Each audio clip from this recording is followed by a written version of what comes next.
Hello and welcome to the Build with Baer Workshop. My name is Pat Baer. I'm here to build a model kit and to hang out with all of you. I'm throwing the Bear Cave, the Lego, the site, the emote in the chat if you are currently a subscriber. Oh, also the Tier 2 blue emote if you're a Tier 2 subscriber.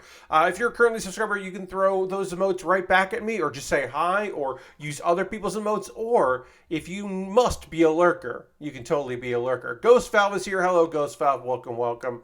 This is the intro portion of the stream where I say hello. I allow you time to be fashionably late for the stream. We see if, there are a lot of followers on this channel. And perhaps those followers don't get that notification that I've gone live that quickly. So hopefully they will be able to go, oh, Pat's building, the Gundam Exia Repair too. That's a kit from 2009, but most of the parts are from the year 2007. I'll go check out that stream. That is what we're working on, is the Exia Repair 2. A high grade from 2009. It was voted on by my $10 patrons. Lashbrook just resubbed with Prime saying, turns out I was not a subscriber. That's 60 months, currently on a 60-month streak. Thank you so much. And let's get the old applause there. Lashbrook, thank you so much. 60 months is so many goddamn months. That's ridiculous. I'm going to throw the emotes in the chat. Thank you very much for your continued support there, Lashbrook. And then also update, because we're now at 29 subscribers out of 40. The goal is always 40. That is what we're shooting for. We are currently at 29. That's not 40, but it is a few. Also, hello, Lashbrook, and happy you're here. We are going to hang out here in the intro zone for a little bit. Tonight's agenda includes talking about my lunch, which was a limited time item, returning for a limited time and then going away for a long time. As promised on Monday, I will talk about the lawsuit that is not actually a lawsuit, but they would love for me to think that it is a lawsuit. We've got some anime news. We've got some video game news. We've got some wrestle talk. And then we also have some wrestling video game news. We have two pieces of wrestling video game news, which I think is fun. So yeah, we have some things to talk about. Of course, in the second hour, we will talk about anime and video games probably, but anime certainly. Also, I should also mention, I have not seen the notification in there. We just had another subscription renewal. Somebody else renewed their subscription because I'm back up to 30, my friends. I'm at 30 subscribers right now. I don't know who just renewed their sub, but I'm going to update there. If you get the notification, please set that in there. If you don't, that's also okay. Or if you want to just keep it quiet, that's cool too. But we're at 30, my friends. We are 10 subscribers away from the big number. And that's rad. That rules. We love to see that. But yeah, I'm excited for tonight. We'll hang out here. We'll probably get into some easy conversation. I'll tell my tale that I've been wanting to tell that I did not have the time for on Monday. And yeah, I hope you're all doing well. I'm doing all right. Busy day. Didn't get everything I needed to get done today. Or I didn't get everything I wanted to get done. I got everything that I needed to get done. I accomplished. But there were some things that I would have liked to have accomplished that I did not. Which is okay. It happens. Let's see. All right. I'm going to retweet my tweet. See if we can get a few more friends here to come in and join us. Might be a light night. I will say it's kind of been a light November. I would say November in general. We had a decent turnout for Pokemon, and then Saturday's stream had quite a few people. But Monday was a little light. Tuesday was very light. Lord Crashing just resubbed to Tier 1. That's 40 months saying, hey, Pat, hope things are going well. Keep up the great work. Thank you very much, Lord Crashington. I'm going to hit the old applause as well. Thank you so much for that. I'm going to throw some emotes in there. I believe that was our 30. That was our 29 going up to 30 was Lord Crashington. So thank you very much for your support. Appreciate that very much. But yeah, we're at 30 subscribers, which is a good place to be. The view counts have been a little light these past couple days. Kind of a bummer end of the day, says Lashbrook. Had a single Facebook Marketplace transaction so bad, it somehow canceled another one I had made from someone else. What? Oh no. Oh no. Yeah, so I've never bought anything via Facebook Marketplace. My one time selling something on Facebook Marketplace was very poor. A roommate had left something behind a few years ago, and I eventually, like, in conversation, was like, "Hey, I can mail this out to you," because he was in California. Do you want this? And he was like, "I have even less space now than I did when I lived with you. Don't worry about it. Throw it away or whatever." And it was a piece of electronic equipment. And I was like, "Well, how much is this thing?" And on eBay, it was like, I don't know, $200. And I was like, I could sell this on eBay, but then I have to ship it. I don't know how much it's going to be to ship. It's kind of an awkward item. It's just a piece of old electronic recording gear. And I was like, well, maybe I can sell it on Facebook Marketplace. Let's go to the overhead and let's start working on the other arm on this kit while I tell this tale. Because we finished the head, the chest, one arm, and now we're doing the other arm to other arm. We got to get going here, which is step 5, which will include some stickers. And everyone lived happily ever after. Yeah, so I was like, well, what about Facebook Marketplace? Maybe I can sell this on Facebook Marketplace. So I posted the amount that that I was looking for, and you just message somebody and you're like, oh, I want it. And then I got like about 15 messages saying, is this still available? And that was like the only information that I would get. And I was like, is this what they tell you to say when you are trying to contact someone? Is this still available? Or is that just what like every single person is just the same and just always does that? Because I didn't have like, hey, I'm interested, or I have a question. It would always just be like, is this available? And then maybe you would get a follow-up question, but more than likely I would go yes, and then I would not hear back from them. And I was like, oh, okay. It's like a quick chat option under listing. Okay, Lashbrook, thank you. Again, I've never bought anything, but that felt very strange to me that so many people were just like, is it still available? And I'd be like, yeah, buy it. Please buy it. But they didn't buy it. That was the weird thing. No, that wasn't the weird thing. And then I would say yes, and then some people would ask some questions, and I had some people be like, hey, does it actually work? And I'd be like, well, it did say it works in the listing, and I do have one of the photos was the device powered on. But then I would say, yep. And then they would go, okay, well, can you test it? And I'd be like, I mean, yeah. And I understand that. You don't want to waste your time. And then there were like a couple people that were like, I'm very interested in this. I'd be like, great. Here is when you could come pick it up. Here is where I will be willing to meet you in the area. And I love this one person being like, oh, you have to come to me. And I was like, no, I don't want to. And then the response from this person was just 3 question marks. Like, what? What do you mean you won't come to me? I was like, no, I'm not going to you. You come to me. You're trying to buy a thing from me. Like, I'm not delivering you an item. No. I was like, meet you at a coffee shop or by the subway entrance. Like, but I'm not like going to wherever the fuck you are and hope you're there.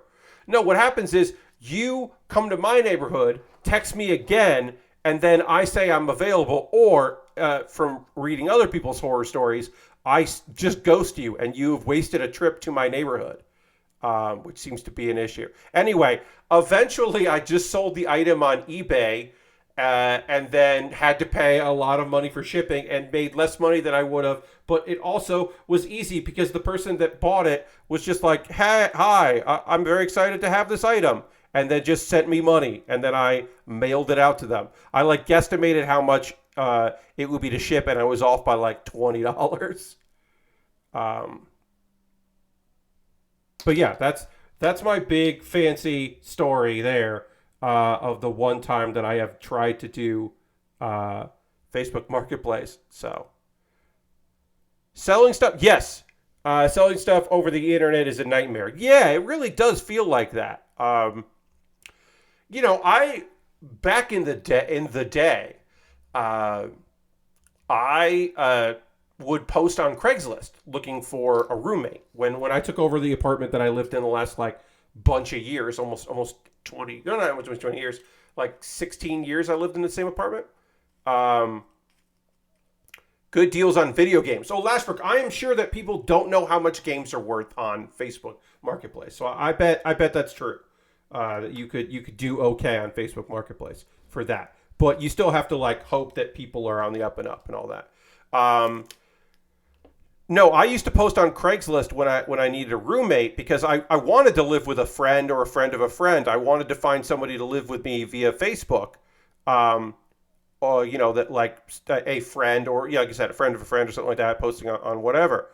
Um, and then eventually you had to post on Craigslist, and then that never worked out. And every roommate that I had in New York was someone that I either knew or knew someone, and I would just happen to post, and they go, actually, so and so, hey, one of my students is looking for a place, or and whatever, and then that would work out very well for me for a while. So that was always like kind of what I ended up doing, was just go through that. Um, Hey, I had the McRib today. There's no good transition to that, but I want to talk about the McRib that I had. Um, my review, which I posted on my co-host and on Twitter, was, "Hey, the McRib. It's still good. It's good. Um, do I have a sense of nostalgia when it comes to that particular item? Yes, I do. I do have a lot of nostalgia for the McRib, particularly not even the regular McRib, the McRib Junior. I have a lot of nostalgia for the when the value menu, the dollar menu, came out in McDonald's. They had a deal where you could get, it wasn't the full length, like long sandwich. It was a smaller one on like a hamburger patty. The McRib Junior. I would get that for $1, and I would get like a McRib for, or not a McRib, a McChicken for $1. And then I would take a drink from work because I could take a drink a day. And that would be my lunch at the mall. And that was a pretty cheap meal. I didn't do that every day. I got a discount at the Panda Express. I got a mall discount. McDonald's did not give me an employee discount in the mall, but Panda Express did. So I would mostly go to Panda Express because they did the discount, and also because they were nice. And sometimes they gave me extra. Not only to get a discount, they gave me extra entree. So my boneless barbecued spare ribs, I would get more than normal, depending on when of the day I went. But yeah, but when I was like trying to save my pennies, oh boy, I ate a lot of McRibs and McChickens. McRib Juniors, as you said. So I got the McRib today. Fine. Totally good. Sauce is just as sweet as I remembered. The onions are not cooked enough for my liking, but I understand why they are the way they are. And yeah, it was like totally acceptable, totally fine. I understand why some people don't like it. I think it has to be a thing. Like, you shouldn't in the year 2022 say, well, I should have my first McChicken because it's going, or not McChicken, McRib because it's going away. I should definitely have McRib right now. Like, you shouldn't do that. It should be a nostalgia choice, not not the choice of someone who is like making an informed decision about their food and giving it a shot. It should not be your giving it a shot thing, is what I'm trying to say here. But I mean, it's fine. It is a totally fine thing to eat, to get and to eat. I gotta put this like this. Yeah. It's very funny for me to try to remember how to make this arm, because I did make this arm on Monday, and I've totally forgotten all the elements of it. It's very me. Need a McRib to live. Hell yeah. I found that was about the video games. Yeah. So yeah, I got one, and I'm happy I did before it goes away. There's nothing really much more to say about that. I'm happy that I got one. I did not hate the experience. It was fine. Went with my dad. He got a Big Mac because he did not like the McRib when he had it 2 years ago. The last time that the two of us went to go get McDonald's. Other things. Are there snap things that I can get into? All right, let's just get into it now because it's. I want to give this time to breathe. A lot of stuff is quick hits, quick discussion tips, or topics, not tips. Let's get into it. I'm being sued. I'm not being sued. A company whose whole deal is collecting debt wants me to think that they are suing me. Now, before you even ask, I don't owe them any money. This is a complicated, weird part of it. This is the part that seems unreasonable, and you have to believe me when I tell you. Did I owe a credit card some money? Yes. Did I take a couple months where I did not pay the bare minimum for a credit card? Yes. In 2019, I was going through a rough period, and I stopped paying for things for a little bit until I bounced back some. I paid off this credit card. And I closed the account. But they sold my debt before I paid it off. Now you're saying to yourself, Pat, shouldn't they have stopped you from paying it off? Shouldn't they have said, actually, we sold your debt to these people, you should talk to them? Yes, they should have said that. What did they actually say? We'll take care of it. Did they take care of it? No, they did not take care of it. So, there's a company. Now, did they buy my debt for the full amount? No. Do they think they're getting the full amount from me? Maybe. They maybe think I will pay this full amount of debt, which I do not owe them. Do they believe me when I present them proof that I have paid off this debt and it does not exist? No, they do not believe me. They believe me. Either they choose not to believe me or they don't care. Either way. So you're saying, well, Pat, they must, they send you text messages, they send you letters, they know where you are now, that you were in another address, they found your new address, like, they're trying to track you down, right? Yes. Well, like, what can they do? Well, they could take me to court. They certainly could. And then I would have to go before a judge, possibly hire a lawyer, maybe represent myself in a civil court case, present the evidence that, hey, I did pay this back. I was unaware that they had sold my debt when I paid back to people who received my money.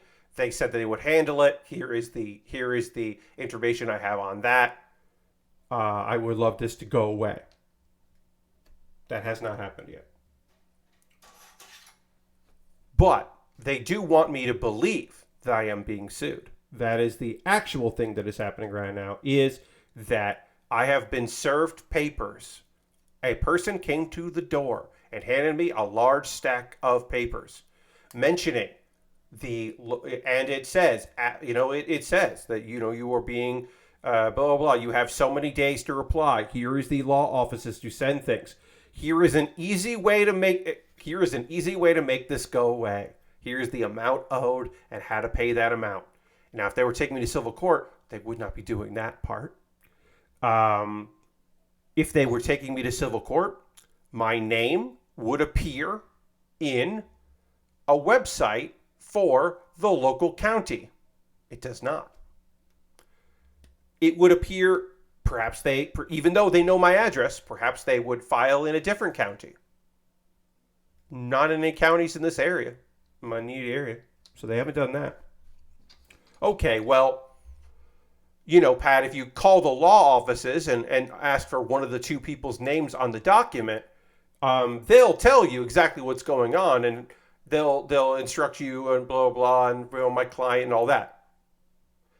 Isn't it weird that when I call the law offices, for people who are not in the state of South Carolina where I am, in a different state, when I call them, they're not local people.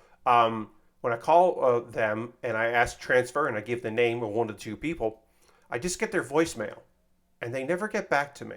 And I leave my email address and my phone number and I give whatever. And of course, in that message, I also say how this document that was sent to me, the subpoena that was sent to me, does not contain a case file. And there's lots of information seemingly missing from this information. Okay.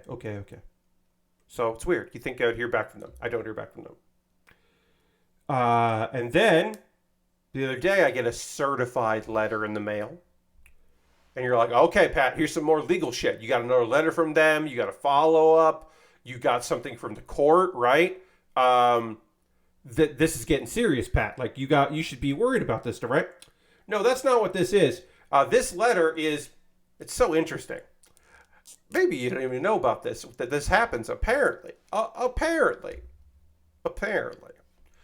There are retired county clerks out there. And these retired county clerks, well, they see what goes on and they see the public records. And they go out of their way to help people settle out of court and figure out ways to pay the people so you don't have to go there. And they're just doing this out of the goodness of their hearts. This is just an organization of retired county clerks that happen to be from my local area, despite writing the wrong area, writing the wrong county. Like, they mention a different county than the one I'm in. And hey, if you're thinking, Pat, is this more bullshit? Well, I want to be very clear that they say more than once that they are in no way associated with the people who are suing me. They are not associated with them. They make it very clear, because I'm sure people have said, well, this is just a scare tactic, huh? Yeah, right? They're the best, Lord Crashington. These people are so nice. And I can go to their website and figure stuff out.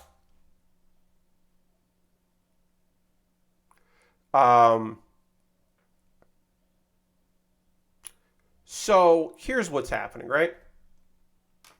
I'm going to get another letter in the mail pretty soon, because, I had so many days to respond to blah, blah, blah. I have so many days to respond to this. And then I'm going to get a letter. Now, here's what I actually think is going to happen. They're going to lowball me a number. They're going to give me a number that is a go-away amount. And I'm going to say, yeah, let's set up a payment plan for this low amount where I give you a certain amount of money every month. And there are fees if I don't send that money. And then I will pay it off faster than they actually want me to, because I understand what needs to happen. They have not given me this lowball number yet. I am waiting for this lowball number because this company will pay to have someone come and hand over legal papers, fake legal papers. They will pay to have letters sent. One thing I am certain of, and there are not a lot of things that I am dead certain of, but I am certain of this. These people are not, and I mean 100% not, looking to go to court. Especially in this instance, when I paid that shit and they didn't get that money. They don't want to fight a company that they bought the debt from because they want to keep buying debt. They want me to pay that amount. But they know they're not going to get that amount. Firestar Man, the sub goal is 40. That is how much subscribers I would love to have. I am currently at 30 right now out of 40. So why do I set it at 40? In the old days, it was set at 40 because the minimum you needed to get a payout from Twitch, the threshold was $100. And $100 is about 40 subscribers, give or take. It was like 40 plus like a little bit of donations plus a little bit of ad money would hit $100. Right now it's been cut in half. So technically my goal could be $20, and I would get about $50. There we go. I just got 9 gifted subs from Firestar Man. Thank you so much for that. I'm going to hit the old applause and then I'll say some names.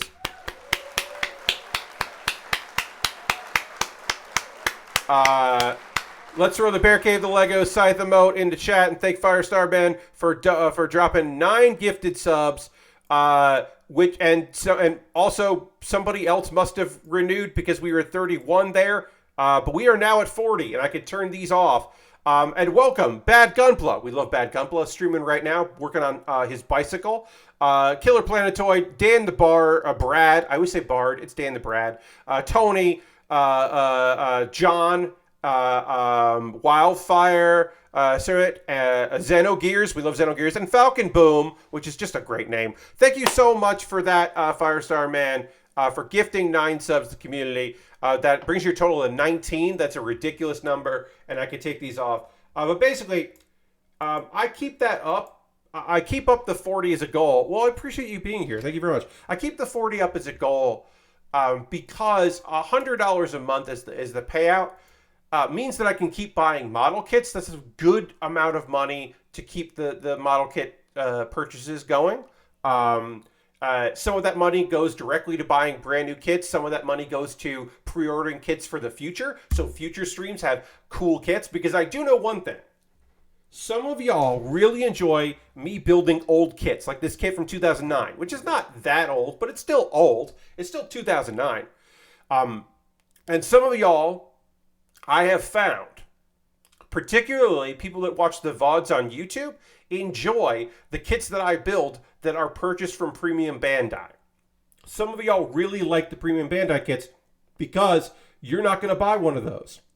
So you are purchasing, you're helping me get these kits, and then you can, build vicariously through me and those purchases. So I do try to get some of those odd versions, some of those specialty ones from Premium Bandai, because I do think that they're neat and people seem to enjoy those. But I really appreciate that. Thank you so much. So nice to be at 40 subscribers. That's genuinely kind of you. Anyway, I think that is about done with the story. Right now, I am waiting for the people that purchased my debt at a reduced price that know they're not going to get the full amount of that, but want to get some amount of money from me.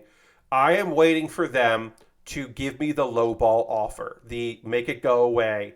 And even though I have paid off my debt, this will make it go away. It will help my credit score, which is definitely taking a hit.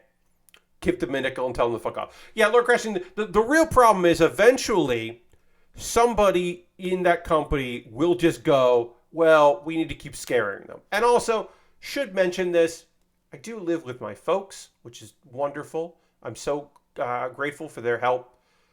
I don't need someone with a certified letter coming to my parents' home. I don't need to be served at my parents'. That's not fair to them. So I do need to make this shit go away, and I will. Because they don't need to be worried about this. And I've done my best to explain, here's what's happening. Here's why this is bullshit. Why does this subpoena not have a case number on it? What's going on? These are scare tactics. It's okay. And they know that at least, if a call comes in that is, clearly BS. That's oh no, you could be okay. You can understand that this is nonsense. Don't worry about it. But yeah, I'm more frustrated than anything else when it comes to this shit, because I would like to just go away. Because I got enough fucking shit on my plate without adding in fake lawsuits. Are you kidding me? I'm trying to prep for a trip to Philadelphia. I'll say this right now. I am grateful for the help that I have been receiving in order to make this trip a reality. But I will tell you right now, I do not know. A hotel room has been prepared for me, which is incredible. It has been a long time since that has been the case, where I have not had to go on my own to make that happen or stay in a weird Airbnb. This is awesome. I am fucking so happy about this. If I can complain for a moment, I don't know where that hotel is yet. I have been told that this is taken care of. This is a person that I trust, explicitly. I know that this person is very fucking busy and dealing with a lot of other things leading up to the event of PAX Unplugged. But also, I want to know where I'm staying so I can, like, figure out how to get there from the airports. It'll be fine. It's just a little bit of annoyance. But I'm trying to book a couple New York people and convince them that for a pass, like a weekend pass at PAX, like they should come down for the day or for like the weekend. That like, hey, I've got this comedy panel. It's PAX Unplugged. You like tabletop stuff. You like role-playing games. Like, hey, come down and do this. Like, do you want to do a cool comedy show for an audience that will be incredibly receptive for a funny comedy show? You'd also know games, and you can do improvised postmortem with me. Like, the pitch is fine, except for the fact of, like, hey, do you want to get on a train and come down to Philly? My next pitch for a couple people is, I know you've heard a lot about how fucking cool and blue Pennsylvania is. Why not come down and hang out in a city that I have deemed in the past a place I could see myself someday? Philadelphia is a city where there's a good portion of it you can get around without a car, which is great for me. I love that. It's wonderful for me as a city to visit, that you don't have to rent a car to get around. Philly, it still feels very working class, which I appreciate. Every fifth person in the city of Philadelphia is a former or current or future independent wrestler. That is not an actual statistic, of course, but it feels like it. Funny, you're the second person I've heard talking about going to Philly today. Well, there you go, Ghost Val. Philly, I've always enjoyed my time there. I don't have as many friends in Philly as I used to. I still have a couple. I have a few friends that moved to other cities, but it's I almost moved to Philadelphia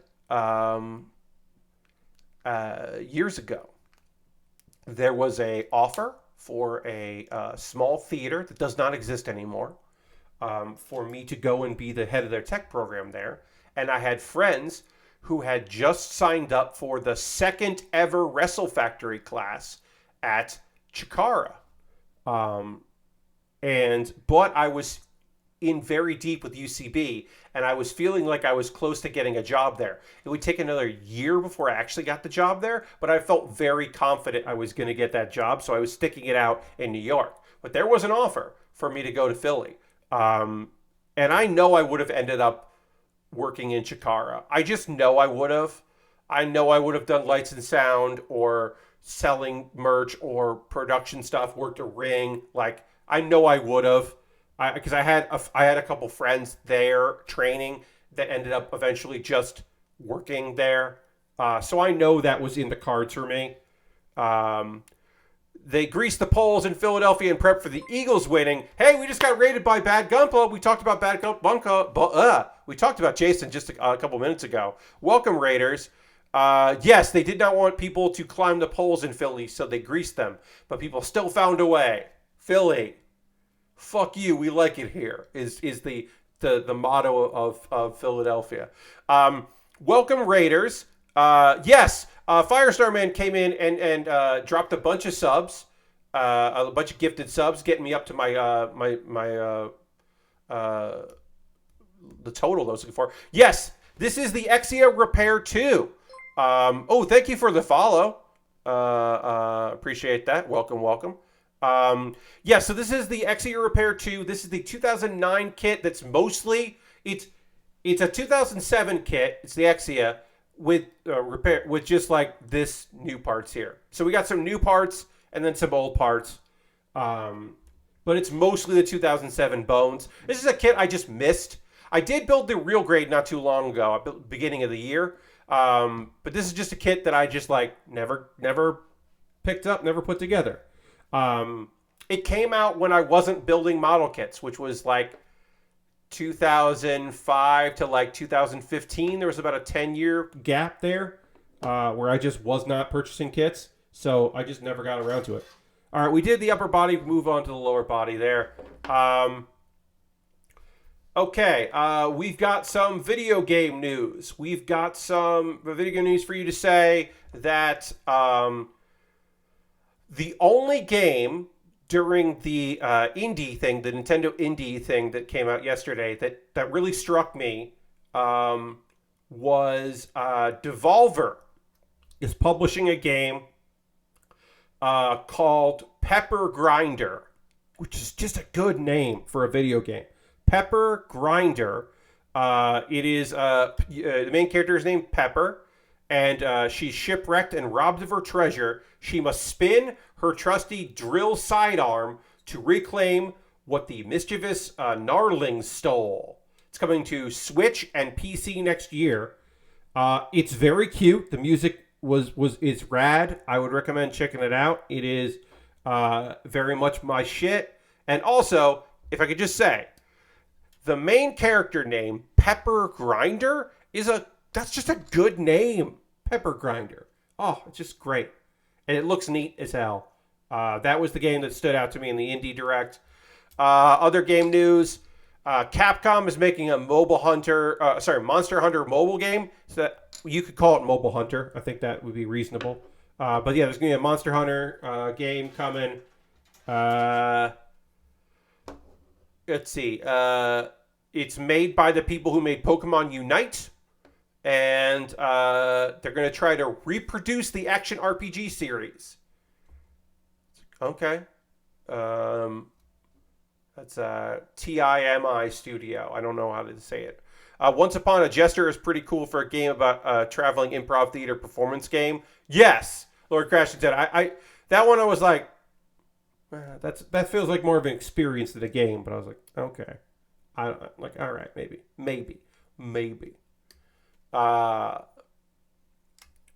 Let's see.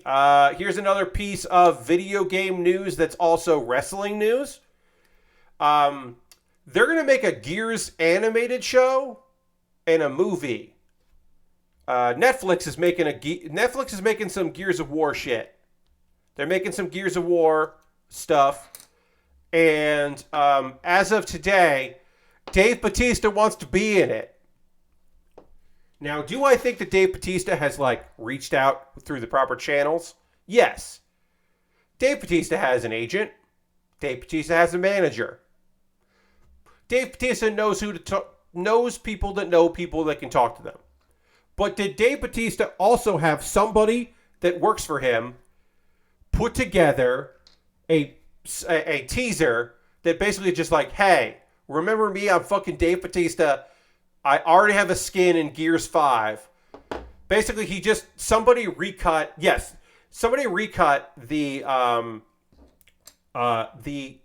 commercial of Batista wearing the armor and opening a thing, and just basically did you forget? Does it even need to be said? Basically, just being and then posted that. So Dave Bautista had somebody put that together as a teaser, hey motherfuckers, it's me, Dave Bautista.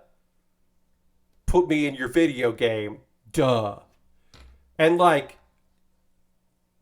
or putting me in an animated thing or live action thing about the thing. I want to be in the thing. And it's yeah. First off, of course Dave Bautista wants to be in that. Of course he does. Dave Bautista really likes Gears of War. Of course he would want to be in that role. There's an interview somewhere, a couple interviews, where he was just hey, so we heard that you have been offered a role in Fast and Furious. He's yeah, I'm not really interested. I want to be in Gears of War. He's just very clear that is on his list. And I appreciate it. I mean, I like Batista. In another wrestling that is also video game news. As reported by some wrestling dirt sheets, on Monday we chatted about this. On Monday. Man on a mission, yes. And that mission is Gears of War missions.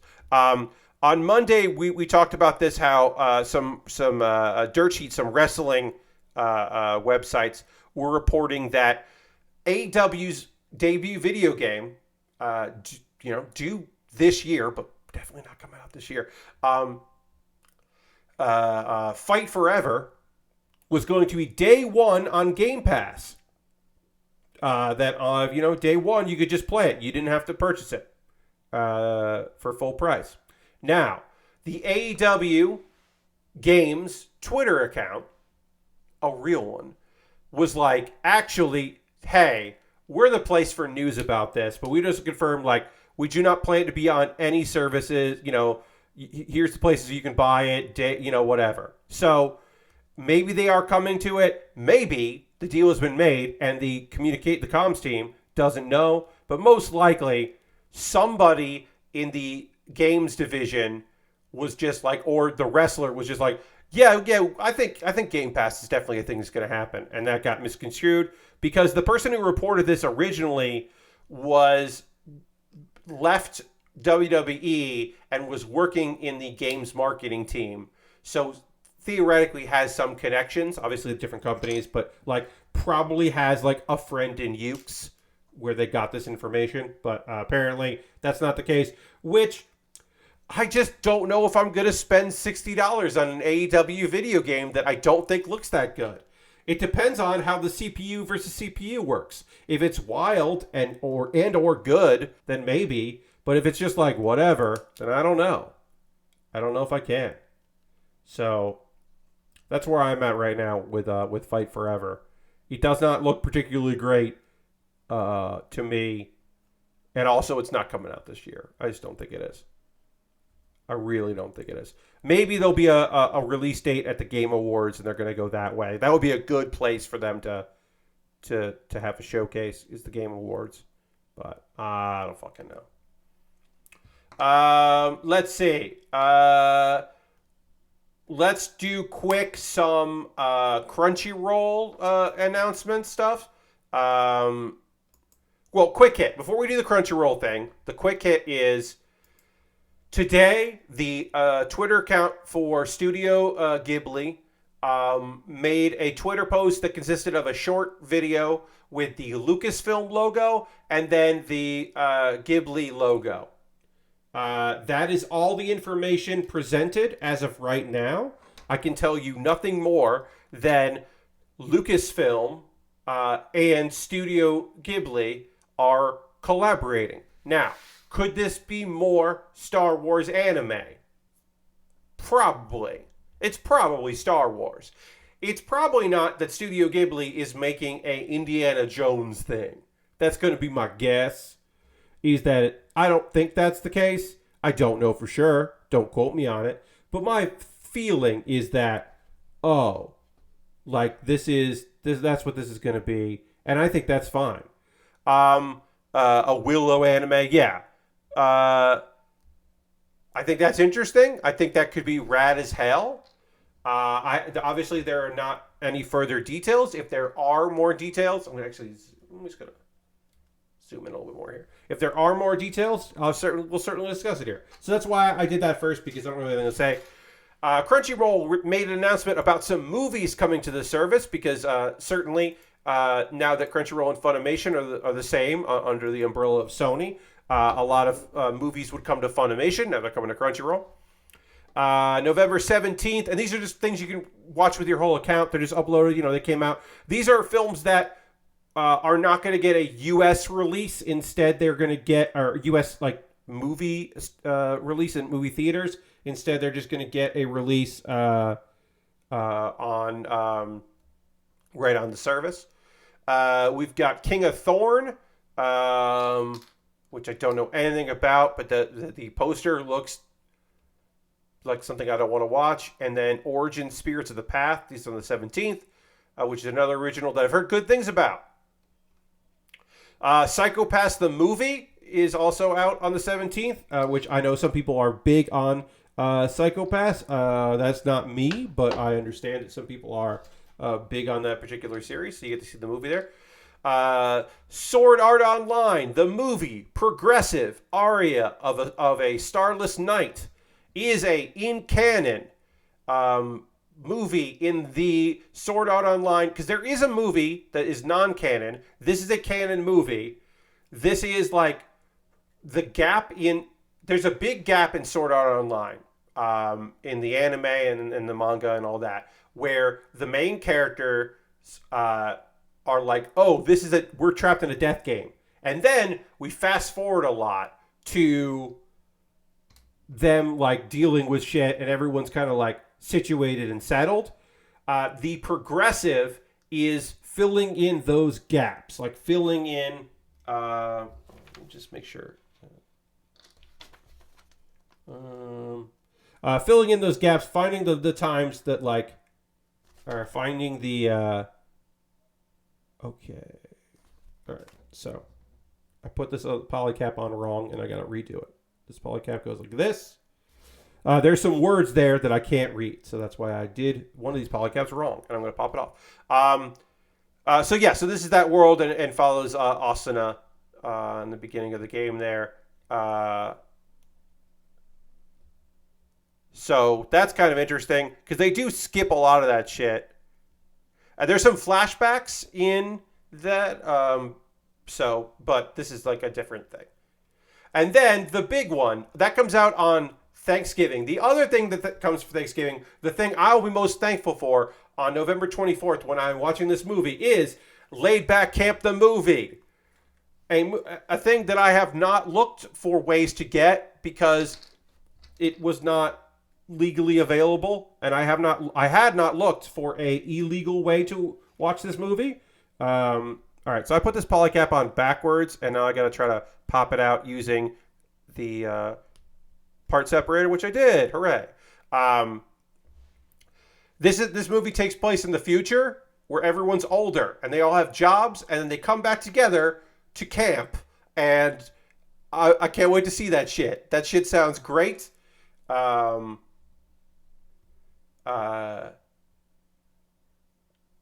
it's the team reuniting. One thing that's odd to me is that, like, I don't know if one of the characters' sisters is joining them, which I was like, oh, that's kind of because she was like definitely felt like she was going to be a main character or an added character later, but I don't believe that's to be true. All right, so we did this. We're getting our little parts together here for the legs. Now we can continue to work on this with another polycap. Lots of polycaps on this one, of course. But yeah, Laid Back Camp the movie, gonna be on Twitch, or sorry, Crunchyroll, not Twitch. Very excited for that. I'm probably gonna rewatch like the first season, like the last episode of the first season, where Nadesco is like dreaming of what everyone does in the future. She's like has like a daydream, or she's like talking about like, oh, and you'll do this and I'll do that. And then I believe she like works for a camping, whatever, and she flies in. She like flies in on a flying tent or some nonsense because it was like a fantasy. But it'll be interesting to see what that compares to the movie, which imagines them in the future, which I just think is a cute idea. I don't know. I'm excited about it. Let's see. All right, we can talk some wrestling. We'll get into some wrestling stuff here. We talked about all that. We talked about all that. Yeah. All right. Wrestle talk. Brief wrestle talk, because we'll take a pause for the cause in a little bit. Talk about ways you can support channel, all that nonsense. Brief wrestle talk. Okay. AEW is going to be in the UK in 2023. They're going to the UK. That rules. That's rad. Congratulations to them. Congratulations to Brits who seem to enjoy it. It is all but confirmed due to video stuff that the Elite will be making a return at Full Gear, which is a week from this Saturday is Full Gear. So it is very clear that the boys are going to be there doing their thing. Also confirmed for that is the return of Saraya to in-ring competition. You may know her from her time in WWE as Paige. Saraya is going to be wrestling again for the first time in many, many years. She's cleared to wrestle. She's going to wrestle Britt Baker. Let's see. Also, Jeff Jarrett is going to fucking wrestle. Jeff Jarrett is going to tag with Jay Lethal to take on Darby Allin and Sting, who has not been on television for a while, but will most likely be on television next week to promote his appearance at Full Gear. Motherfucking Jeff Jarrett is going to appear. He'll appear as a referee on WWE, wrestled on AEW in the year 2022, wrestled for AAA, and wrestled in Ric Flair's last match. That is an incredible year for a not talented wrestler who I hate as a performer and do not want to see. That is pretty impressive for this dude living it. Jeff Jarrett, ruiner of things. He's working backstage, y'all, so he's not going to be a big deal. But it's like, who the fuck, like, who is looking at that and going, yes, exactly what I want to watch in 2022. Finally, I have been so on the fence with AEW, but now that Jeff Jarrett is wrestling, will he hit someone with a guitar? What he already did on television, his first appearance, he hit someone with a guitar? Weird. Ugh. You may be able to tell that I am displeased with Jeff Jarrett. I already don't like Jay Lethal for other reasons. I don't need to see Jay Lethal and Jeff Jarrett. It's just like, ugh. 100%. Like, I'm going to be watching some of this before we stream. I'm not going to cancel my stream because of Full Gear being on a Saturday. Don't worry about it. I will watch the replay later. But I am 100% gonna, like, if that's in the first, I really hope it's not in the first hour so that I can go. But if it is in the first hour, that is definitely my piss break match. Because there's no way I'm fucking watching that shit. Just no way. The other thing that is there is rumors that King of the Ring is coming back, and it will be a one-night only tournament next year. Instead of the ongoing tournament, it'll just be a one-night affair, which I like the sound of. Shit sounds good to me. And the other thing coming out of that, I have no real reference for Jeff Jarrett, and they haven't given me a reason to care. So, Lashbrook, here's the thing about Jeff Jarrett. He was a very good mid-card guy in WWF/WWE. A very good mid-card guy. Because he had like a promo that you could really sink your teeth into hating. The Road Dogg, Jesse James. Well, he was the roadie. He was Jeff Jarrett's roadie. But then it turned out that the roadie actually sang the single that Jeff Jarrett was claiming he sang with his band. Jeff Jarrett basically came out like a Garth Brooks type, like, look at me, look at my outfits, like I'm a big country boy, country music star, like 90s character. It wasn't a bad gimmick. It wasn't star-making gimmick, but it wasn't a bad gimmick. Anyway, Vince Russo left WWE to go take over WCW writing, and Jeff Jarrett went with him. And Jeff Jarrett, under the writing of Vince Russo, became the top dog in WCW. He was the champion several times. He won it by convincing David Arquette to turn on Diamond Dallas Page. So he got the belt back. He hit people with many, many chairs. He was terrible and worthless and bad and can work, but certainly wasn't a top-tier wrestler and had a lot of go-home heat. And then WCW crumbled. Didn't go back to WWE. No, don't worry about that. He did Global Force Wrestling. He was running around a bunch of stuff. Eventually, he bought his way into TNA Impact. And if you're thinking, Pat, did he do the same goddamn bullshit there that he did in the last days of WCW?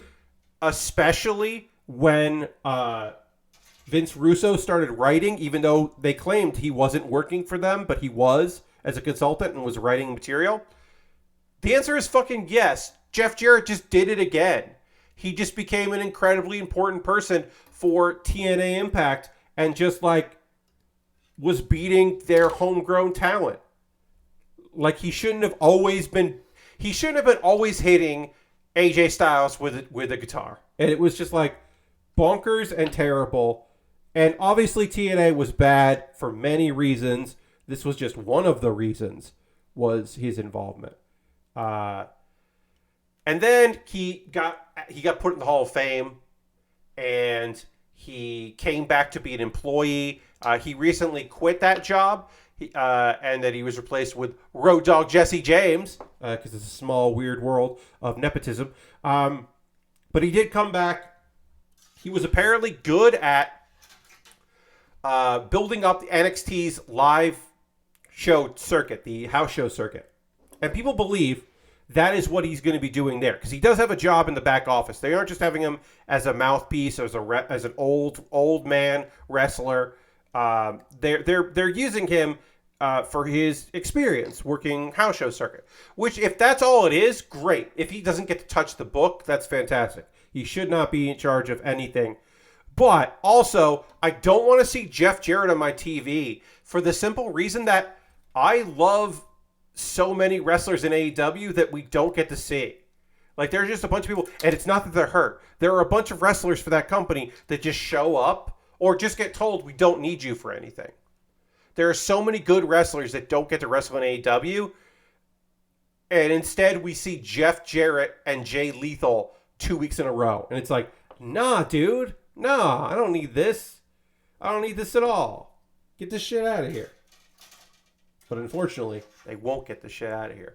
And then in minorly sad news, in news that I don't know if anybody would care but me, the 24/7 title has been retired for WWE. If you're unfamiliar, the 24/7 title was introduced by Mick Foley. It was not the return of the hardcore title, which some people were really hoping. But it was a belt that could be defended 24/7 at any time. And it's such a good fucking fun idea that they had. There were some good ideas. There were some people who won the belt on like public appearances, like, oh, we're on Fox's football coverage, and oh, out of nowhere someone just got tackled and rolled up, and like Howie Long just became the 24/7 champion, and then he got rolled up. Like, lots of Marshmallow won the belt, like lots of nonsense opportunities, and then Drake Maverick got pinned for his title at his fucking wedding. Not his real wedding, he got married otherwise, but it was literally during his honeymoon. They taped it so that he got pinned during his wedding. Like, people got pinned on the flight to Saudi Arabia. Like, they were doing good shit. But what ended up happening, unfortunately, was it just became somebody runs through the crowd and is chased by a lot of people, and then celebrities get pinned for like have it for like a minute, and it never mattered, and it didn't mean anything, and it really did become like kind of nonsense. Nikki Cross is the 196th and final champion. She threw it in. She laissez-faire pushed it, dropped it at a dumpster, and it did not fall in the trash. It fell next to it, which is even more disrespectful. Because it's like, couldn't even bother to pick it up. But Nikki Cross is the last and final champion. One thing to note that I thought was very fun, there has only been, in the history of all 196 champions, there was only one champion that was held between two people. The Revival, now known as FTR, were the dual champions for a time, and they held the belts together. And I feel like they should have done that more often with tag teams, but they didn't. Yes, Lashbrook. Nikki ASH, almost a superhero, has dropped the superhero gimmick. She is back to being Nikki Cross. She is a wild child. She's a little bit NXT Nikki Cross, closer to that than anything else. And she is currently hanging out with Damage Control, most likely just so that they can have a match with Bianca and friends, a War Games match at Survivor Series, or a Survivor Series match. But they're doing Survivor Series : War Games. And Nikki Cross is now a heel. In kayfabe, she flew all the way to Saudi Arabia to make sure that the tag belts were lost by Asuka and Alexa Bliss lost the tag team championships to the Damage Control. That she flew all the way to Saudi Arabia and it was not in a match, but just flew there just to mess with them, which I think is very funny. It is a very silly kayfabe thing to do. But yeah, so there's our wrestle talk for the stream, pretty much. I'm fairly excited about Full Gear, but not uber excited about Full Gear. Speaking of wrestling, I will promote this, my stream next Tuesday. Next Tuesday, 9 p.m. Eastern, right here. What is that date? Let me look that up. The 15th, I believe. Let me check. Where's my mouse? There it is. It is the 15th. The 15th at 9 p.m. Eastern. I will be watching old wrestling right here on this channel. It's my weekly bonus stream will be Pat Watches Old Wrestling. I'll be looking at some more Antonio Inoki matches from New Japan because I have a New Japan World subscription. So now I can watch some old matches of his on the New Japan subscription service, and you can watch them because I thought that would be neat. I thought that would be fun to have some of those matches available through the streaming service because some are available for free, some are not available for free. But I feel like there's a whole collection, and we can watch some of that. There will be other wrestling to watch as well. We'll be sticking with Japanese wrestling. There might be a chance we might watch something else, but most likely it'll be Japanese wrestling. From New Japan and probably some All Japan and maybe some Michinoku Pro because we watch a little bit of Michinoku Pro and I enjoy it. So we might do that. I don't know. I can't 100% tell you exactly what we're going to be watching, but it will be wrestling and some of it will be Antonio Inoki matches. So that's next Tuesday. We are going to take a pause for the cause. I'll talk about ways you can support the channel. I can turn these off because we hit our goal. We're at 40, which is rules. If you are currently a subscriber, maybe you were gifted a sub, maybe you use your Prime gaming token, or you use cash money. Throw your Bear Cave Lego, your Scythe emote. If you're a tier 2 and you get the blue emote, you can throw that there. Throwing emotes in the chat is a great way to show, hey, I'm a subscriber here. It's an easy way to support what I do. If you'd like to become a subscriber now, it'd be a great time to do it. If you want to gift a sub like Firestar Man did today and Lord Crashing the Wristfan did previously, you could gift a sub to somebody in the community. Look, we don't have to stop at 40. 40 is great. We're at 40, which is where I want to be. We do not have to stay there. We could jump up even higher if we wanted to. But you being here means a lot. So thank you very much. But yeah, being a subscriber is an easy way to support what I do here. There are other ways to support me financially, which is to go, if you want an alternative to this, if you want to go hang out somewhere else, why not go to my Patreon at patreon.com/PatBear. There is a $1, what happened here? There's a $1, a $3, a $5, and a $10 tier over on Patreon. So there are different rewards for the different tiers. Take a look at there. See if there's something that appeals to you. I got some goals there. If you don't like Patreon, you don't like Twitch, hey, guess what? You're already on YouTube. I know you are. I know you're over on YouTube doing your YouTube thing, which is cool. I appreciate it. I'm there all the time too. Got stuff going on in the background. Go over to go over to youtube.com/PatBear. Hit the subscribe button. Turn your notifications on so you know when my videos come out. Please do that. That would be great for me. While you're there, if you wanted to financially support me on a monthly basis through YouTube, well, you can hit that join button. You become a member. And then you get my Wednesday videos on Tuesday. So you get those videos a day early, which is nice. If those monthly methods do not work out for you and they're not something that you are interested in doing, what about a one-time donation? That's right. I've got a PayPal set up. I've got Stream Elements for tips. I've got a coffee. And everything I make through direct donations, through YouTube, which also includes AdSense, so watch my videos, through Patreon and through Twitch. All of that money goes together to a fund. I take that money and I buy model kits. This kit, this Exia, was purchased this year with funds from you, and I appreciate it so much. Thank you so much for that, your generous support. I could not pre-order cool kits. Hey, the horse is coming. The unicorn mobile suit, Shin. From Gundam, because you can see I have the the God Gundam back there, the God Gundam Real Great. Well, I got a horse to put that on. I got a horse model kit stand to put that kit on coming in the mail. I was able to pre-order that because of your generous monthly support. So thank you very much for that. The next thing that I'm building is not that horse, though. It's a Lego set. I'm building a Lego set next because somebody, an anonymous person, bought it off my Amazon wish list and sent it to me. And so that's the next thing I'm building. I'm building a race car 3-in-1 from Lego. You can check my list here. I've got some Legos, some inexpensive kits, some expensive kits, some stuff that's on sale with Prime shipping, some stuff without Prime shipping. I have Lego and model kits and Gundams and Pokemon and like all kinds of different things that you should check out. See if there's something there that interests you. That's a good price for the Astray Blue frame. It's not. I mean, it's a $33, but it's still better than it has been before. But yeah, I got a bunch of model kits in there. I got some equipment at the bottom because I can always use upgraded or better gear, like that the external HDMI capture would be nice to have a better one than the one I currently use. And so there's like an upgraded one that is on sale. It's like it's priced, it's got a good deal going. These would be things that would be nice. If you buy something from my Amazon wish list, I'll make a dedicated video about the thing that you purchased for my YouTube, and it jumps the queue as mentioned. It becomes the next thing I build.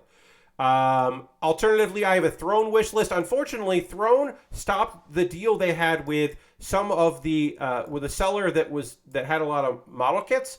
So there's not a lot of model kits on my Throne wish list. It's mostly electronic devices that would help me out and gift cards. But it's nice to have an alternative to Amazon. So I have Throne as my Amazon alternative. And then also there's USA Gundam Store. You can buy a gift card to USA Gundam Store and then send me a DM on Twitter while Twitter is still a thing, or whisper me here on Twitch with the gift card code that you get in your email, and then I'll buy something for USA Gundam Store. Because yeah, as you are well aware, we're not going to get into it, but it ain't going great. It's going over there. An ever-changing story. Let's see. Okay, so we got that. If you want to support me and not spend any money, join my Discord. Hey, we just got a plethora of people posting stuff they're working on over in the Discord, which is great. If you're not in that Discord, you should. I post build photos at the end of every stream. People post stuff they're working on. It's a nice little community. Sometimes people just post links to things they think I would be interested in instead of sending to me on Twitter, which is great. I like that. Let's see. We did that. We did that. Okay. A couple video links for you to check out, and then we'll get talking about some anime in the second hour. And then maybe a few more games to talk about. This week's Pat Bear's Anime Club, I think, is a good one.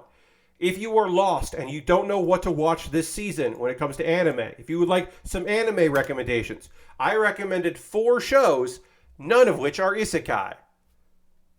I'm going to talk about the best isekai that's out this season tonight, but there are 4 shows, one of which I'll also talk about tonight. But yeah, I talked about 4 shows that I recommend that are out this season. One of which is a no-brainer. The other 3 you may not have really heard of. I may not have thought that it'd be something you'd be interested in, even though I do cover them here. So check out that video if you're looking for recommendations. And then Do You Remembaer is an ongoing video series where every week I hastily research something and then do my best to talk about everything I can remember about the thing that I just researched in a funny and maybe educational manner. And this week's video is about Lewis Porter Featherstone. That's right. There once was a man who existed who was part of the Arkansas legislature and went to Congress representing the state of Arkansas with the fucking name Lewis P. Featherstone. Is that a name of a D&D character? You bet your ass it's gonna be. I'm gonna name a character Lewis P. Featherstone. Or an NPC. Somebody in one of my games in the future will be named Lewis P. Featherstone because it's a name that fucking rules. And then side note, turns out Lewis P. Featherstone worked hard for the common man and particularly black folks. Like just fucking went out of his way to try to help out black folks in the state of Arkansas via his position in government, which is just cool. So I talked about Louis P. Featherstone. I wish there was a photo. Could not find a photo of Louis P. Featherstone, which is the name that I will stop saying all the time. But just so you know, I'm always thinking about the name Louis P. Featherstone. Louis Porter, his mother's maiden name, Featherstone. It's just a good fucking name, and I like saying it. Anyway, we're going to get back to building, because that's actually what I do here. I don't just promote myself. I also build model kits. We're going to keep working on this leg, because it is leg day here. So we're going to get going on this leg, and then also, I'm going to transition back to the overhead and drink some water dramatically. So let's go. Here we go.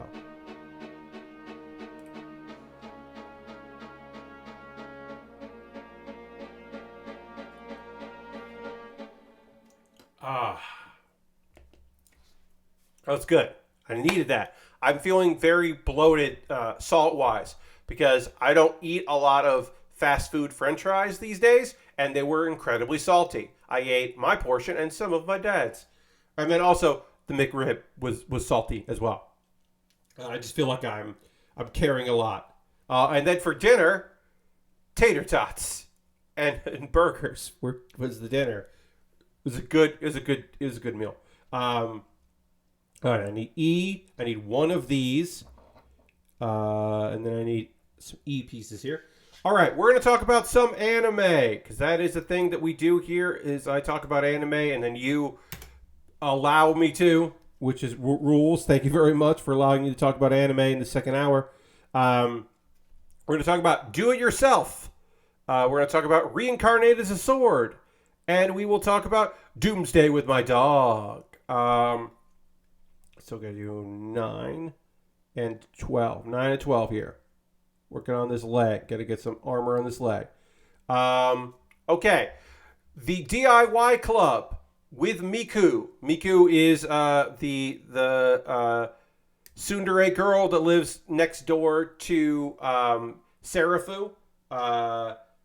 That, Serafu is trying to make up with, because her dream is to build a bench they could sit on and be friends the way they used to be friends. But anyway, Miku's like, yeah, I'll go with you, I guess.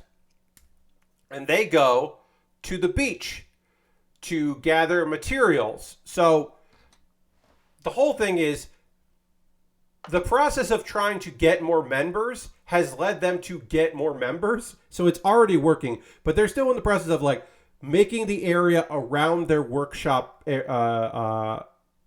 cooler and cuter, so that more girls are interested in joining. And they're working on the treehouse, but they need to raise more money for the treehouse that they are building, again, to attract more people. So they're going to make accessories, and they're going to use free materials to make those accessories. And those accessories are driftwood and shells and shit from the beach. And they're going to do a fundraiser. And then they get everything they need, and it's cute, and so people interact in fun ways, and it's a fun little bit of business. They're like, all right, we're going to go. But Serafu's like, but we're at the beach. And I just so happened to have brought my bathing suit underneath my clothes. And then they're like, what? Why did you do that? It's like, well, I thought we might play in the beach because we're here. And everyone's just like, oh, you're so childish. And, oh, okay, well, yeah, I mean, I guess. And then it turns out everyone did the same thing. Even Miku, every single girl that came also wore their bathing suit underneath their clothes in case. But no one wanted to admit it, which I think is just, I don't know, it's endearing. It was a lovely little moment. So then they start playing on the beach. She's like, well, we're here. We can make sandcastles and go in the water and have contests. And then Serafu asked Miku to be like, hey, what if you just joined the DIY club? At this point, you're hanging out. I think you want to join the club. It would actually make things way easier if you did, and we could hang out. What about joining this goddamn club? We got more stickers to put on here. They're all the same, so we don't have to be that careful with it. But we just have to get the stickers on. To which, apparently, then the next day, the girls are like making the accessories, and they're thinking maybe we can sell them at Ray. That's the senpai that founded is the person, the only older person in the club. And her parents own a hardware store, and they're like, well, maybe we could sell it at Ray's store. And then Miku thinks about making something for Serafu. And it's cute that she's thinking that, because that's lovely. And this was a great episode.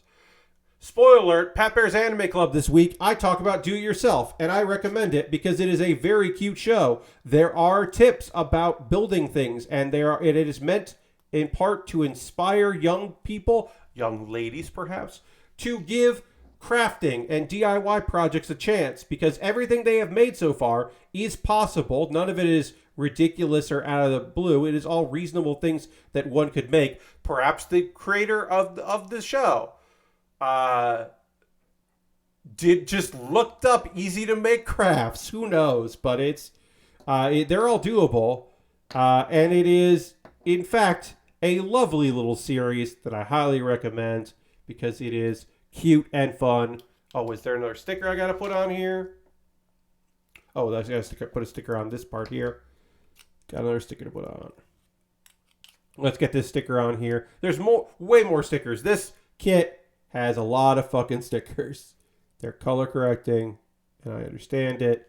I don't like it, but I understand it. Let's see.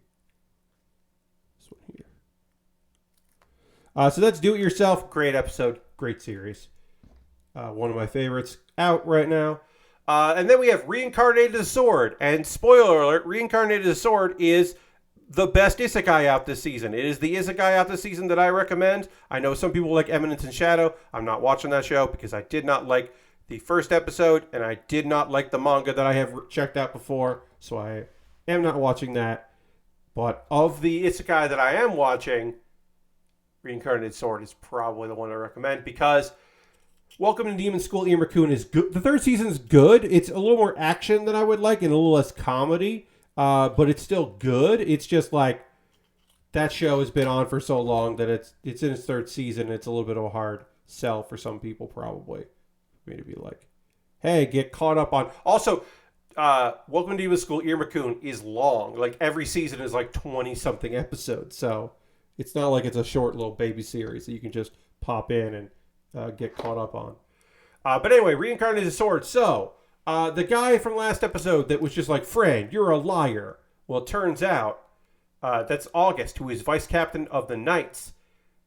And he has a skill called falsehood, which apparently is supposed to be that he can tell when people are lying, but he uses it to fabricate evidence, to falsely accuse people.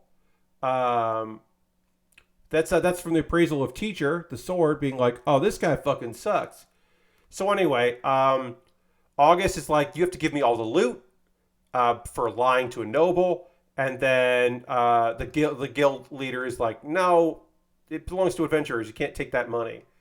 One thing that's nice is Teacher in the dungeon got the new skill Taker, and takes falsehood and etiquette away. Now our guy, our shitty nobleman, no longer has etiquette and falsehood, so he can't accuse people of things. And also now he's socially dysfunctional because he doesn't have learned eloquence. He had just a skill to do it, so he doesn't know what to do now that he doesn't have a skill. So that's a good revenge. Good job, Teacher. Fran gets promoted to D rank, which seems low, but sure, all right. And people like her. And part of the reason is because Teacher took Skill Taker. Now Fran has the skill Etiquette. Fran can now use Etiquette, and turns out she's better in person. She's a little more charming to some people, which is good. That's a good skill to have. I mean, Fran was already best girl, but, you know. Teacher dreams of his reincarnation. it was a weird vision. It was a weird vision of him and like some ladies, and like, was that like foreseeing of the future, or was it just a fantasy? It was weird. That was a weird thing. Um, Teacher makes Fran the curry he promised, and then other meals to keep preserved in his dimensional storage for Fran for long journeys, which is smart. There's a lot of like, and hey, we're getting ready for the next journey or the next chapter. This is like a setup episode of stuff. Let's see. Fran hears a rumor that August has socially embarrassed himself before royalty, and made his father mad. August is balding and filthy, and he's like, "Oh, is it a zombie?"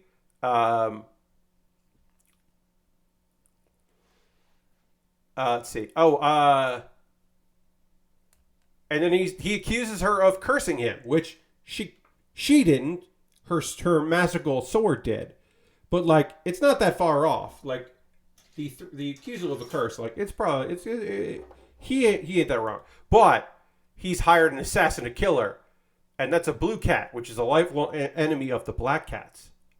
And that's probably going to be our next thing. So now we're setting up that he hired an assassin to take out Fran.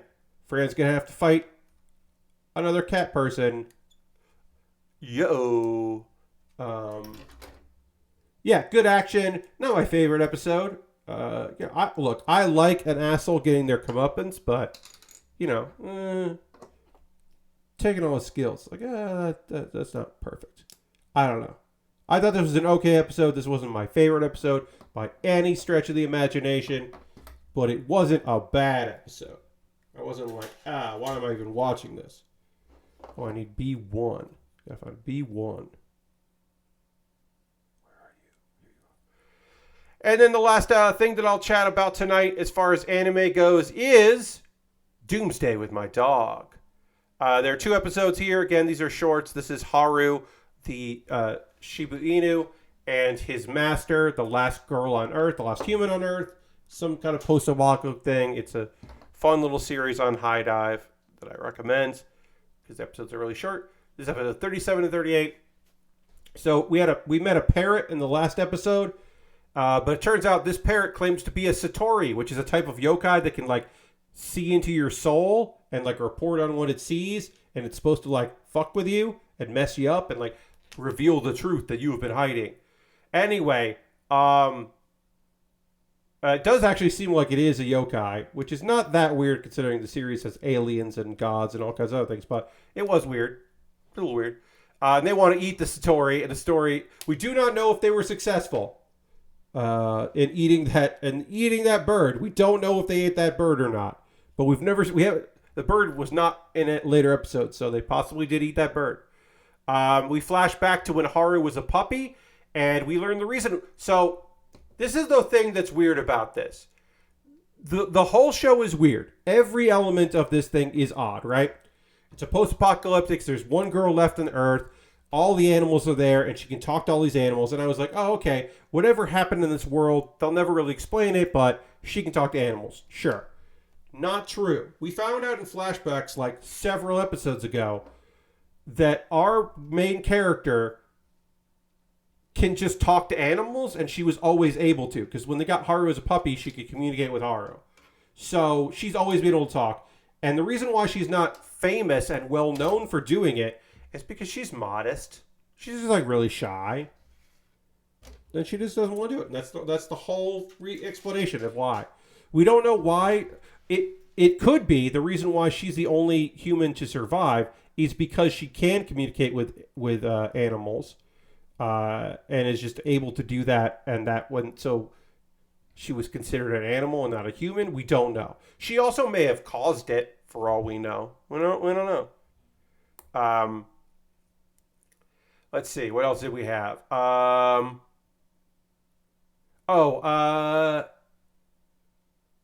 Let's see. Haru thinks that he resembles a fox Shiba more than a Tanuki Shiba. But he's a pudgy dog.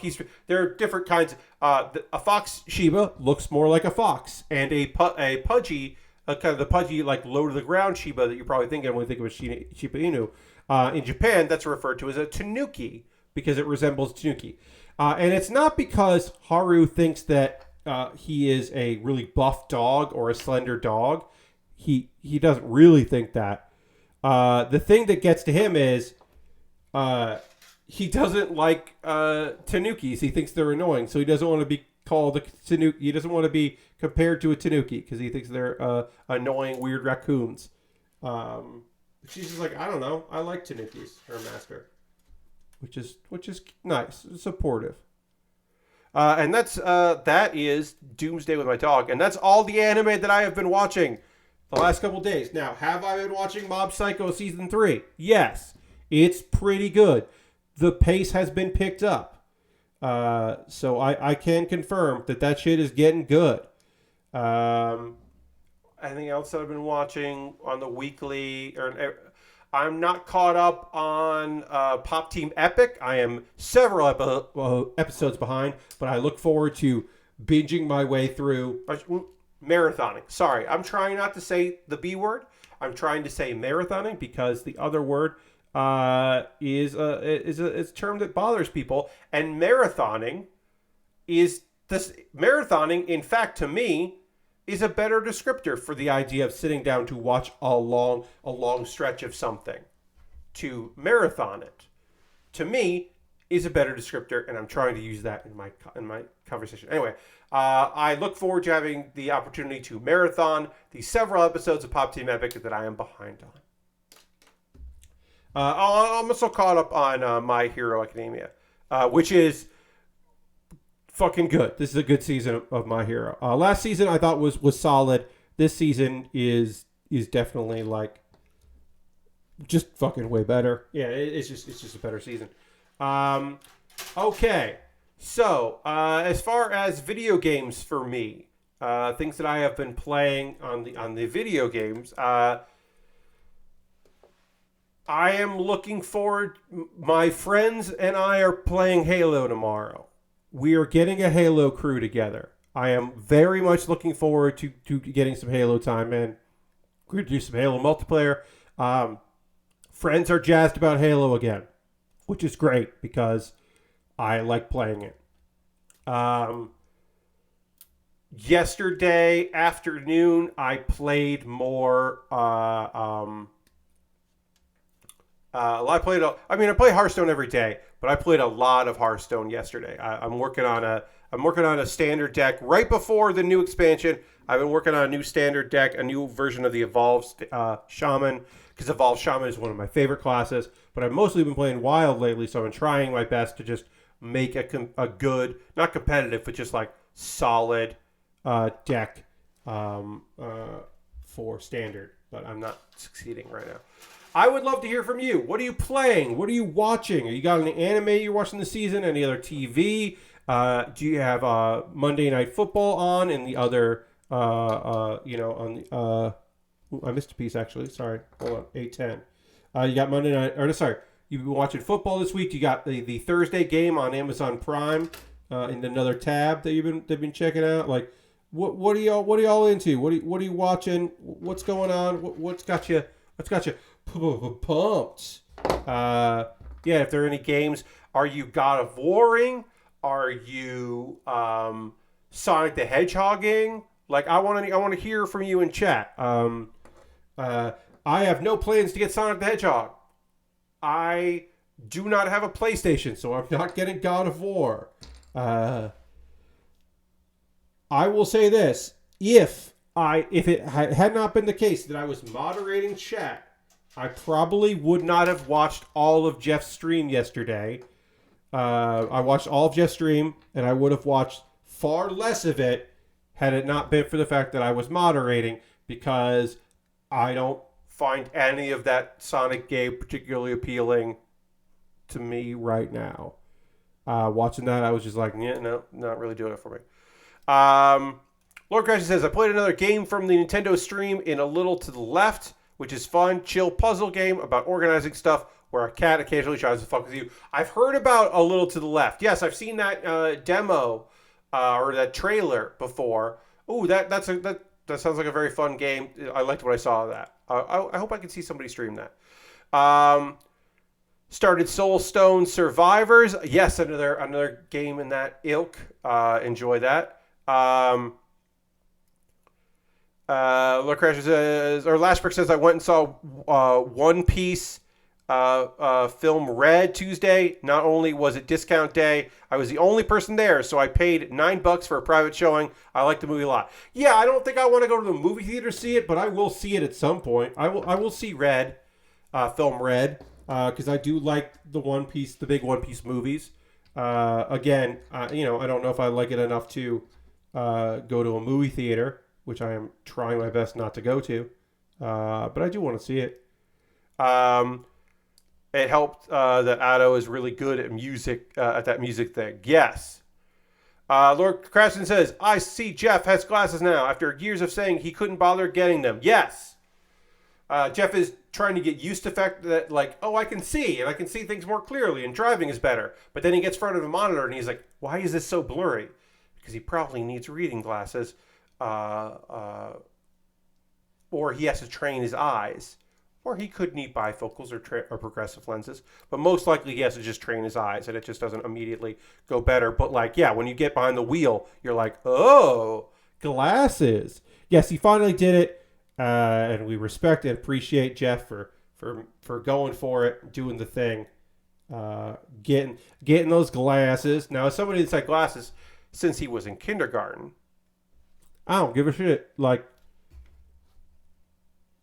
get glasses. They help a lot. I need to get my prescription updated, though. But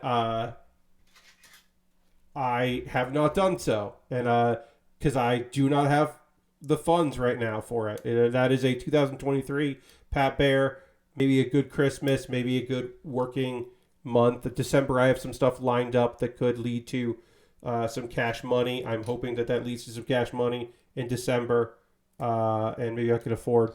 Because I have, besides just getting glasses, I also have to get I have to go, I don't have vision.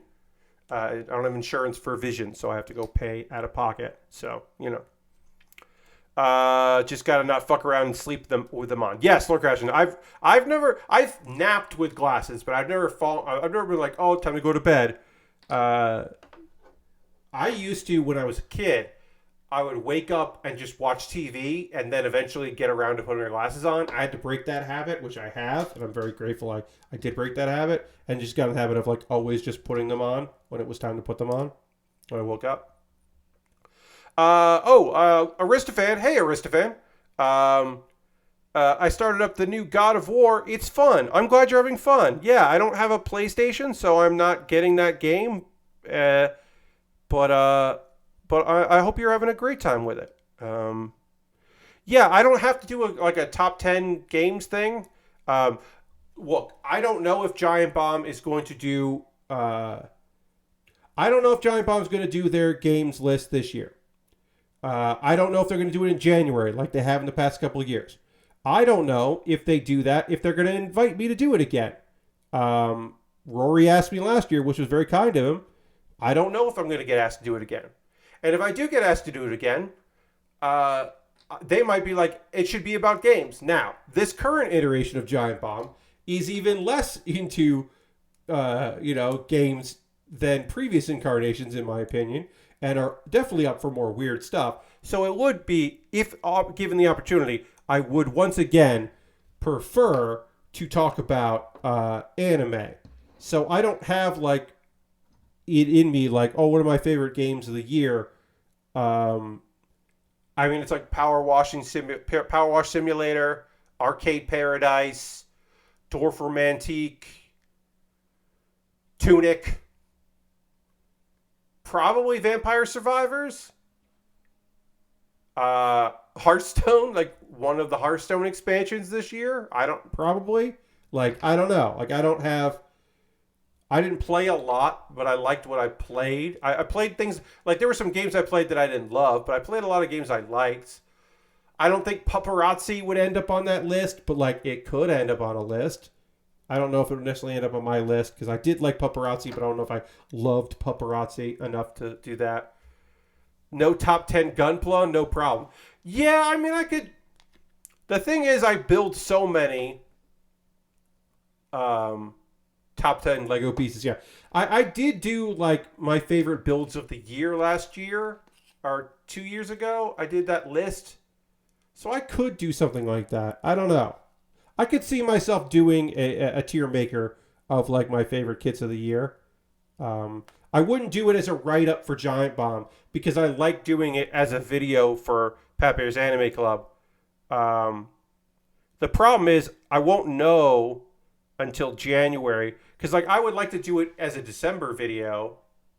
Well, technically, yeah, the season should be over before I do it, so really I should wait till the end. I really should wait, but I honestly I would want to put it out in January, like early in January. Um, but I don't know. I'm gonna have to just like wait and see. I guess I could ask Rory, like, hey Rory, have y'all talked about Game of the Year yet? It's too soon after like a lot of stuff with like Extra Life and all that. But I should probably just like ping Rory. You built Signalis, and I like the game a whole lot. Oh, cool. Yeah. I haven't seen much of that game, but I've heard good things.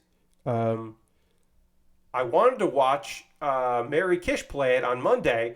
I hope people came to that raid on Monday where we just raided Mary and her power had gone out, so she was just streaming from her phone as she lit a fire and then had a game controller and pretended to be playing the fire, which was just a fun bit of business. It was a good gag. Mary was in good spirits, all things considered. That she did not have power and needed the fire for heat. She was in pretty good spirits for that. But yeah, I mean, I could see myself doing a top 10 list. I did start God of War. You started God of War. That's one of my favorite Pokemons. And have beat up quite a few dudes and ladies so far. Hell yeah. Beating up some ladies too. All right. Let's see. Saturday we're going to raid. I know this. I'll tell you this, friends. Saturday we're going to raid our friends over at Desert Bus. Desert Bus for Hope is happening this weekend. It's starting on Saturday, which rules. And look forward to it. A week-long event, raising money. Chunky Thor too. Okay, nice. Chunky Boy season. Oh, always a plus when it's Chunky Boy season. But yeah, Desert Bus for Hope. They raise money for Child's Play. They do a bunch of events. Mikey Newman's going to be up there for the whole week, the whole festivities, instead of just as a one day. So Mikey left the fucking country to go to Canada to help raise money, which is great. My buddies do that. Last couple of years, I have done some shenanigans for them, which is just in the form of me writing anime-related this or that's or true or falses to stump the panel, and I will continue to do that to goof with my friends because that's very fun for me. And I believe that the one I selected will be used. And it's a good one. I don't want to spoil it. It's a good one. Hopefully they'll do it on a night where I am not streaming because the people that will do it, the crew that will do it, are often do it while I'm they're like the night crew, night watch, and they start basically right before I stream, but they do it well. That thing happens all the time. But yeah, I don't know when they're going to do it. That's the thing. It'll just be one of the night watches. It'll probably not be the first night because they have a lot going on. It'll probably be the second or third night, or maybe even later, that Graham will just be like, all right, let's play this or that. This one's sent in by Pat Bear. And then that's how I'll know they're doing it. But yeah, it's really fun. There's always really cool, weird prizes. It's like totally worth throwing some donations their way for some raffles to get some really cool, weird items. Especially if you like Magic the Gathering. They always end up with a lot of Magic the Gathering stuff. They get a lot of cool shit from wizards and other people. But a lot of handcrafted, weird, cool items. Some referential stuff, but most of it is just like cool, weird things. A lot of gaming things. My buddy Jacob often does prizes that are related to like get a session of voice acting coaching from him, because he's a voice actor and director for audio stuff. He did the voice directing for not Arcade Paradise, but Arcade Spirits. He did the voice acting, directing for that, and he's in it as well. But yeah, great. Obviously, also great dude. But you can also, like, if you don't want that, you could just have him like DM, like, or be in your party, or just hang out with you on Zoom, which is like a fun pick Jacob's brain. I miss Jacob. He's such a good dude. I just like seeing him. I just like hanging out and talking to my buddy Jacob. I don't know next time I'm going to be able to do that. Oh, did I miss a sticker? I did. There's a sticker I missed.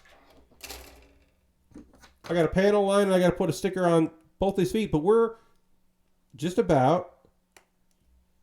done with the legs, just about. Although, as I said, there is a sticker that needs to go on both of these, and then I need a panel line this foot.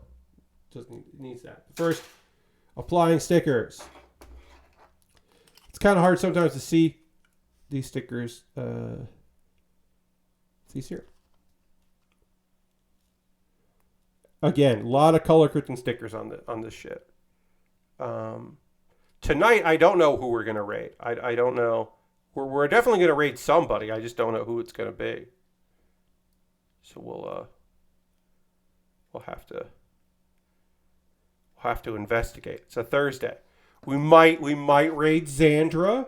I know that Xandra, as her VTuber self, is doing some shenanigans. So we might raid Xandra. I don't know. We might see if Vectroid is still streaming. I don't know if my buddy Rara is still streaming out there. I don't know.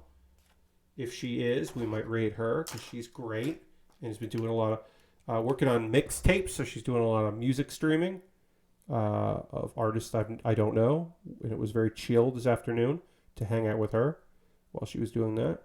All right, so we're just going to do a little bit of light panel lining here. There's so much white on this kit that it does need a little bit of gray just to kind of spruce things up. Saturday stream, we will finish this kit and then start a Lego set because there's not much left for this kit. We've got the waist to connect it together, and then we have to build a couple more weapons. We did most of the weapons. We got a shield put together. We got a couple alternate weapons to the one we have there. So we do need to do that. But yeah, this shit's mostly done. Which is cool. So yeah, so we can we will definitely finish this kit on Saturday.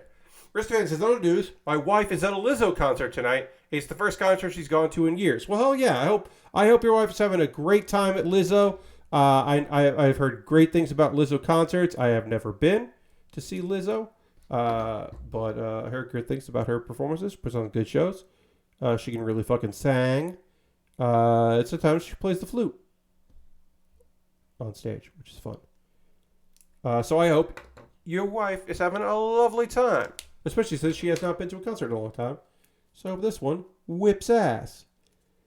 But yeah, Saturday we're going to finish this kit up because we did a whole arm and 2 legs here. We got a lot done, and I do believe that we will complete this kit on our friend here on Saturday. But that is going to wrap up things here. Sometimes she plays the flute that upsets racists. Indeed, Lashbrook. Sometimes that does happen with Lizzo. You never really know when it comes to Lizzo. We'll go in here. Okay. Jeff wrote a thing. So I'll read that later. I totally agree here. Indeed. Let's go over here. Okay, so we are going to raid. That is how we end every stream. We're going to find somebody doing cool shit out there and go give them some love. So I hope you come along on this raid with me. Let's see who we got here. Who's doing things that we want to go check out and see what's up with them and spend a little time. We're gonna go raid my boy Will Smith. The internet's Will Smith. He's streaming way early than he ever does. He's only been streaming for 40 minutes, so he should be doing it for a while. I have not watched a lot of people play Grounded, but yet late last night, I watched a lot of Will Smith play Grounded. So we're going to go raid Will because we never get to raid Will. Yeah, not that Will Smith.